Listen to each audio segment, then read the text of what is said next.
Oh, nawadre mga katil oh. Dali tag pamasaw sa to ang baboy mga katil para dili tambalit sa to ang pagsimba karon diha sa tong buhi na Dios mga katil. Wow.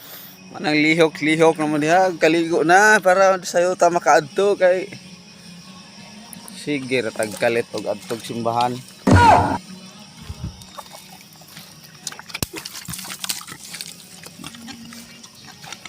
Pero tag adtog simbahan permintilit. Nang labon bitog.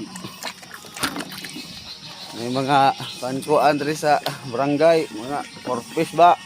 Sayo kay maadto. Una-una pa. Sabot ingon adto ta diri alas 6. Wala pa alas 6 naabot na dito. Pero diya sa atong pagsimba sa atong buhi na Dios, langay-langayan na to. Niyag mangayo ta sa Ginoo og panalangin. Dugay na to maabot. Pa luya-luya rin ta. Iska yung supsupong mata niyo.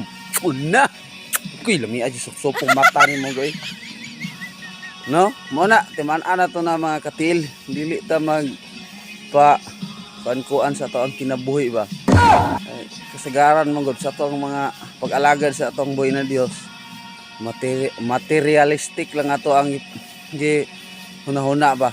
Ang kalibutan nga paunsa ta mga mabuhi bisag kadase kang atong buhi na Dios nga gipakaon gi ang langgam. Kita pakaang nga mas importante ta kaysa langgam. Wow. Muna nga mga katiil. Ato nang walaon na inaana nga mga mindset mga katiil. Nga musayot ta og na mga hankuan sa mga barangay, na mga ayuda ipanghatag unya og atong sa atong pagsimba sa atong buhi na Dios, langay-langayan lang nato. No, maabot lang ta dito, maabot lang sa atong pagsimba, hapit na magwali. No? Wala na ta kaapil sa to ang panagdaig sa atong buhi na Dios.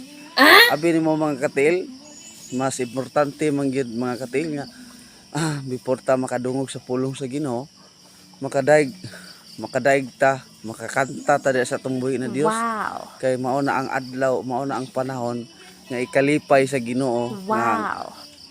Nga ikantahan o gipasalamatan na to atong buhi na Dios. Wow. No? Sige, adto ra ta, bana-banaon, maabot ta dito, bana-banaon rong ta, bana-banaon lang nato nga abot na wali. Yang ang wali kita ba panalanginan na mao na. Hilig lang kita og perminti og panalangin. Kay may mga ayuda sayo kayo kay panalangin man. Sa panahon na simba sa itong buhi na Dios, maabot na ta panahon na sa wali. Kay panalangin man na para sa ato Pero kung inana atong mindset perminte mga katil, sayop na mga katil. Kinahanglan ato pong lipayon ang atong buhi na Dios, atong pasidunggan, daygon na to atong buhi na Dios.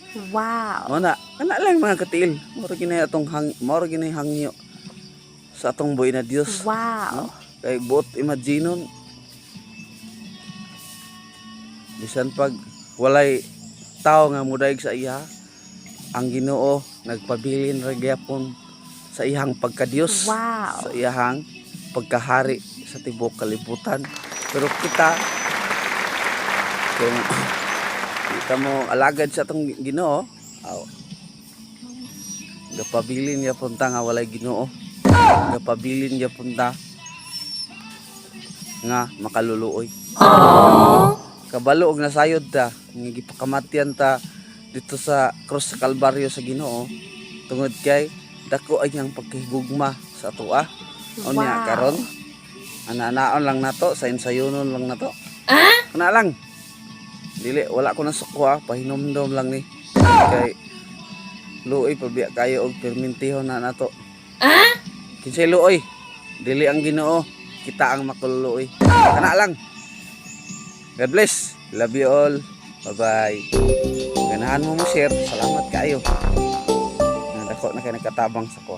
Kana lang. God bless. Love you all.